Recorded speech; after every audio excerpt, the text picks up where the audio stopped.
Are we now supposed to hold hands, sing kumbaya and forget about the past? That's what Belgium thinks.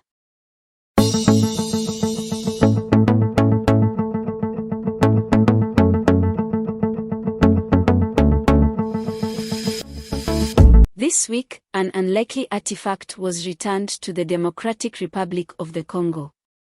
The object returned was a tooth, and according to several articles from the West, the return of this tooth should bring some closure to the Congolese. Can you believe this kind of talk? Will the return of this tooth bring any closure?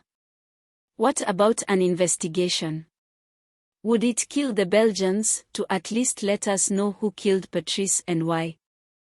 Patrice Lumumba was a charismatic leader whose boldness inspired hope for independence throughout Africa in the 20th century. He became prime minister when the Congo gained independence from Belgium in 1960.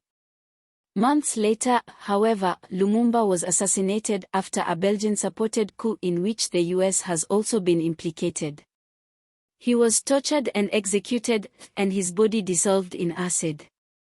The gold tooth didn't dissolve though. At the ceremony, Lumumba's daughter, Juliana, thanked the Belgian king and its government for returning her father's remains.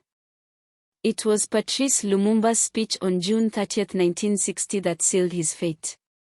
On that fateful day, the Belgian king spoke first, praising the great work that King Leopold II had done. We all know by now what kind of work that beast did. Congo's first president spoke next, also speaking nicely of the Belgian regime. Patrice Lumumba though had no time or desire to mince his words. Patrice Lumumba talked about the ridicule and insults the Congolese people had had to endure at the hands of the colonizers. He talked about how they had been called Negroes. Lumumba stated that these forms of suffering would be ended by independence. Racial discrimination and repression would be abolished and the Congo would become the pride of Africa. He ended the speech with a passionate cry. Long live independence and African unity. Long live the independent and sovereign Congo. The Belgian king was clearly not amused. Months later, on January 17, 1961, Patrice was assassinated and his body never found, and for good reason.